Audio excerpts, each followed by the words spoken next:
to welcome you back to my channel, and in this stream, as the title suggests, we will be working on the rebuilding of a wagon, actually, and after we get that rebuilt, we'll go ahead and move right into salvaging parts, followed by taking orders for the shop.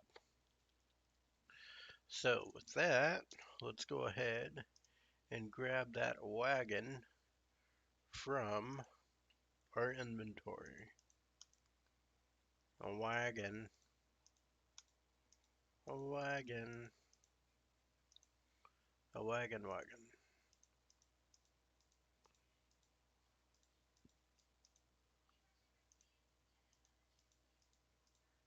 There it is. We'll move it over to the garage. You'll notice the rear is higher than the front. You could also see that in trucks. You'll probably see it here in this F350 I have out front. They're actually purposely made that way to have more cargo capacity. But with that, let's go ahead and get this over to the car wash. And during this episode,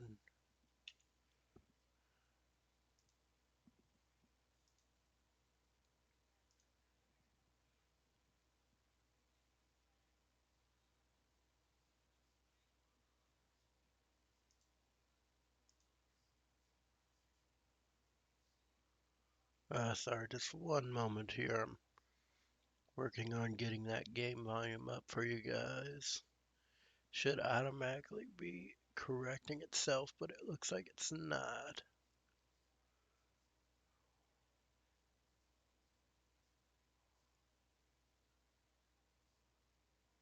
No doubt because something was missed.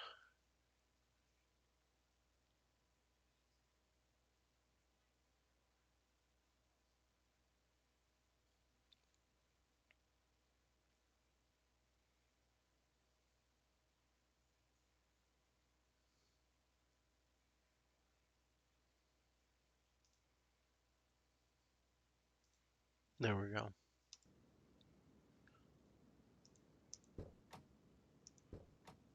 Yeah, looks like that is being picked up now. And let's just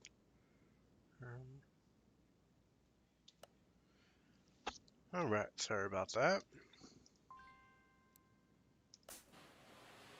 At the car wash, yeah.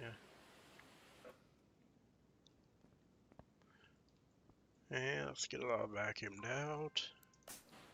Now, during this episode, you will hear me munching on some chips, as I did wake up pretty early today, a lot earlier than I'm used to, and ate breakfast earlier due to that. Therefore, I'm kind of getting hungry before the stream, so you will hear that. Now, with that, let's go ahead and get started taking off parts.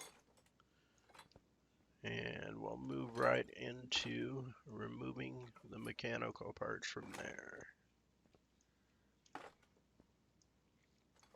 Now, if you do watch my Twitch stream, you may have noticed I did not stream on Wednesday as scheduled. And that is because even though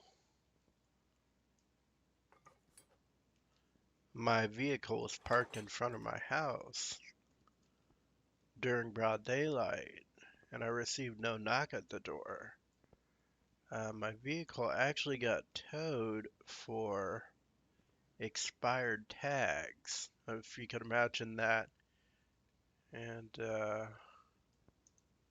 checked into the impound.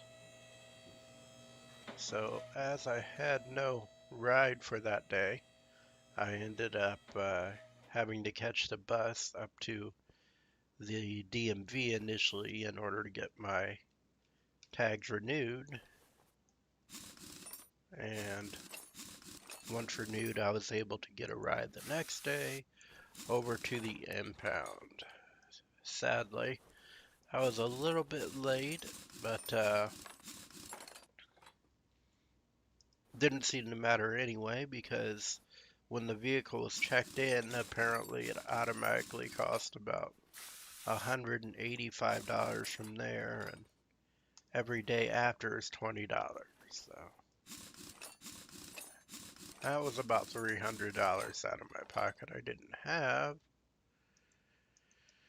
and therefore it also took up a great deal of time as I didn't get the chance to edit the video I was putting out that Wednesday. So in order to keep from getting behind on those videos for you guys, I did have to forego that stream.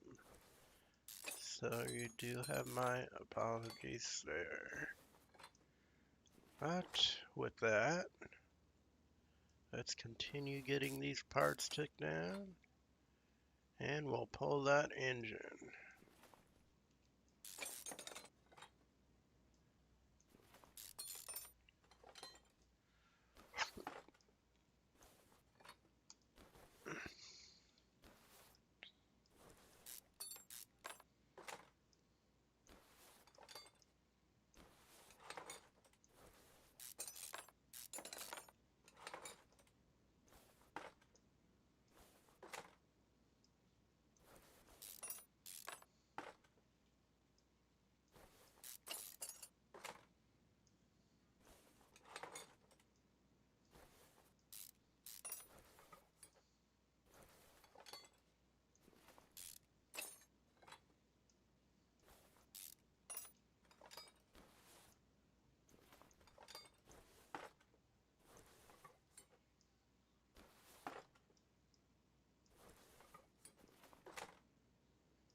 Oh, and I will say that correlating with the time my vehicle did end up getting towed, there was a construction crew that suddenly showed up in front of my house. So I suspect they saw the vehicle on the street. They noticed it had expired tags. And instead of going up to the door and asking the owner to move the vehicle, or setting out signs to move the vehicle as they're supposed to do 24 to 48 hours in advance, they decided to forego the code and just get the vehicle towed as it did have expired tags. Now, I did go ahead and look into that and find that it is legal to tow a vehicle with expired tags on a public street. So, no dispute there. However, the ticket and the charges at the impound, now that might be something I could dispute. But in order to dispute such a thing, I would also need to have a job. Now, recently I've been having a terrible time getting a job because of all kinds of lies being spread by me from a bunch of people that never ever knew me. The most they have is acquaintances, which I never really share any personal information with anybody because of stuff like this. So, yeah, so they had to turn the lies, and that got out of hand because they also like to terrorize me by sleep depriving me and constantly stating insulting comments outside the window, a point where you could hear it. Very disrespectful, insulting, threatening, even criminal at times. Oh, it's been a wonderful past 2 years or so in that actually probably 3 years in total, maybe 4 at this point. But it's been great, I gotta say. Watching YouTube videos, though, from a number of my favorite YouTubers has been a nice distraction. At times, learning opportunities, which is how I learned to do video editing for this channel. But yeah, you can talk to these people, but they'll lie to you because they're scared or whatever. And you could do stuff to get them to stop, and they'll keep doing it. You could tell people about it, and some of them are just dumb enough to keep doing it after that. But, you know, that's what's going on in my life. Job after job is not turned up with any luck, I will say.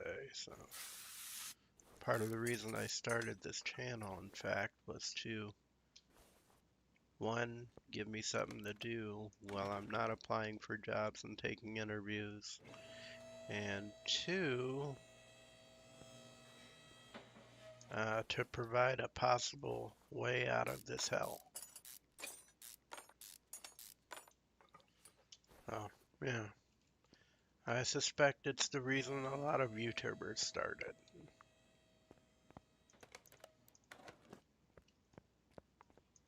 Of course, a lot of YouTubers started when they were children and were awarded for that with a great deal of followers and subscribers to various platforms.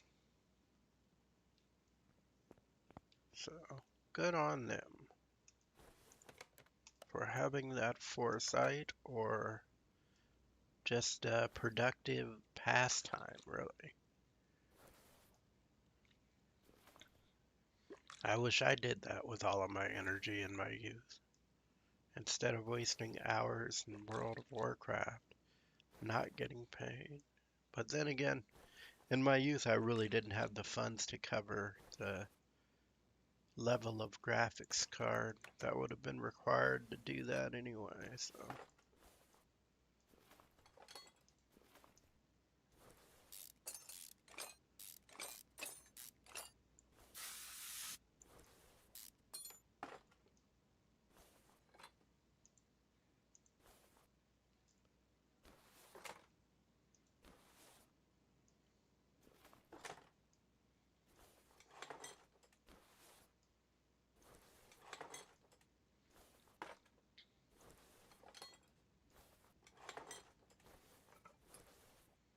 Just taking out the parts here from the engine bay, as we've already gotten that engine removed. We'll take these out, see what ones we could repair, which not so much, and re-put them back in, for the ones we can repair, that is. Alright, so we do got it tore down there to the frame. I'm going to move this welder on over. Go ahead and get that frame back to OEM condition. There we go. And we'll go ahead and move that back. Now I'm going to switch this up a bit and start by separating the tires from the rims and the shock absorbers from the rest of the assembly.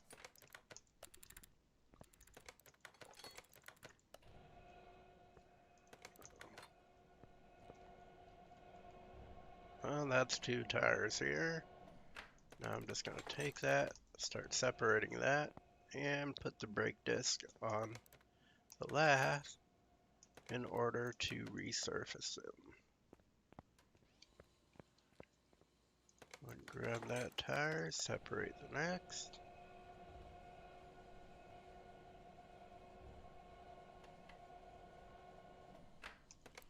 And take that. And we could take this brake disc off the lathe and put the next one on there. Now with that, let's go ahead and get started with the engine's teardown.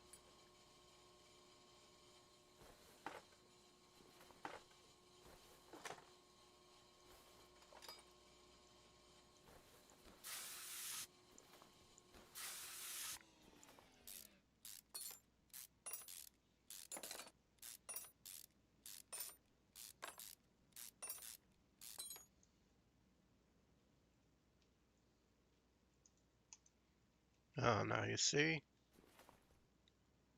it's not highlighting the spark plugs. So what you could do is just press the escape button and then it'll allow you to highlight them. It's a real simple one to get by. I'll tell you the good thing about cybersecurity is it's always more difficult for the hacker to get in and disrupt things than it is for the guy on the other end to resolve said problems. Because in order for them to get in, they must find a vulnerability first, and then they have to know how to exploit it. That is, if there is one available, otherwise they have to locate one. That can be difficult.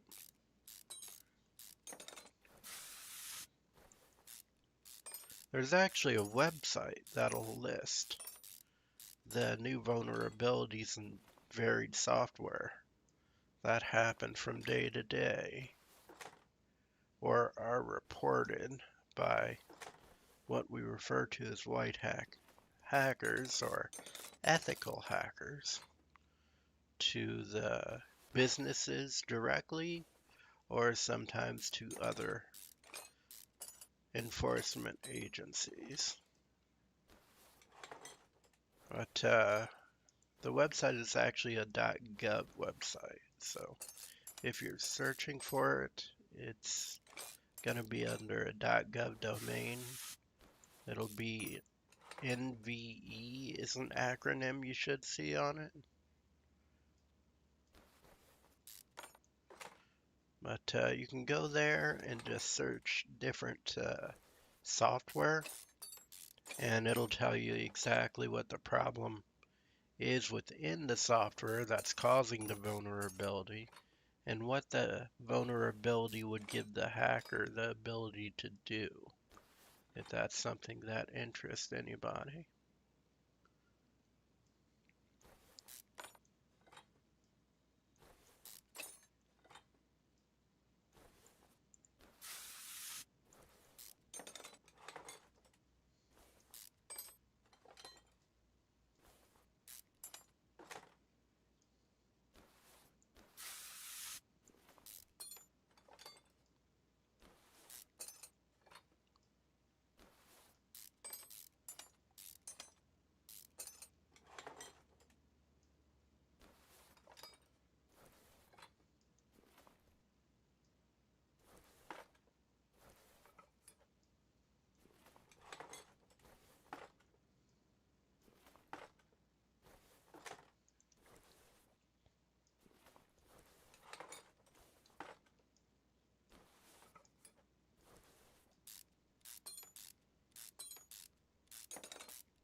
I do believe we're making fairly good time with this. We'll know for certain until after the build is complete, but certainly seems that way to me.